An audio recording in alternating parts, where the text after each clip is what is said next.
Hi bro, ഇപ്പോൾ നമ്മൾ സൂരജ് ബ്രോനെ കിട്ടിയിട്ടുണ്ട്. സൂരജ് ബ്രോ, ഇതേതാ വണ്ടി? S5. ഇത് കസ്റ്റം ബിൽഡ് അല്ല അല്ലേ? Okay okay.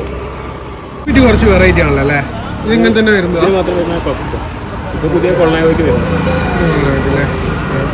ഇത് സെവല് മൊത്തം മോഡൽ ഇങ്ങനെ വരുന്നത് അല്ല? ഈ ഒരു മോഡൽ S5 മോഡൽ അല്ലേ?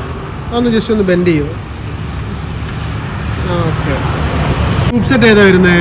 Group set 105 mechanical disc, hydraulic disc. Shimano 105 mechanical അല്ലേ?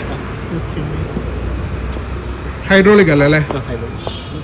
പിന്നെ ഈ വണ്ടിക്കൊക്കെ ഹൈഡ്രോളിക് ആണോ മെക്കാനിക്കൽ ആണോ ചോദിക്കേണ്ട ആവശ്യമില്ലല്ലേ? പിന്നെ ഇതിൽ എല്ലാ പാർട്സും കാർബൺ തന്നെ വരുന്നേ? ഇത് കാർബണാ വരുന്നേ?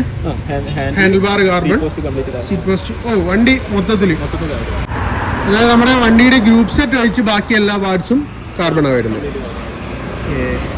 ഇത് വീൽ സെറ്റ് ഏതാ വരുന്നത്? വീൽ സെറ്റ് റോവലിന്റെ CLX 64. സുരേഷ് ബ്രോ, അപ്പോൾ എല്ലാവർക്കും അറിയേണ്ട കാര്യം ഇതിന്റെ പ്രൈസ് എങ്ങനെയാണെന്നാ? ഇത് ബിൽഡ് കോസ്റ്റ് എത്ര വരുന്നുണ്ട്? നോർമൽ വീല് വെച്ചിട്ടായിരുന്നു ഫസ്റ്റ്. ഇത് പിന്നെ അപ്ഡേറ്റ് ചെയ്തല്ലേ വീല്? 5.5 ഏകദേശം വണ്ടി നോർമൽ വീലിന് ബിൽഡ് കോസ്റ്റ് വന്നിട്ടുണ്ട്. അപ്പൊ ഈ വീലിന്റെ കോസ്റ്റ് എത്ര വന്നിട്ടുണ്ട്? ഇത് പുറത്തുനിന്ന് കൊണ്ടുവന്നു തോന്നുന്നല്ലേ? ഏകദേശം ഒരു 1.5, അറൗണ്ട് ഒരു 7 lakhs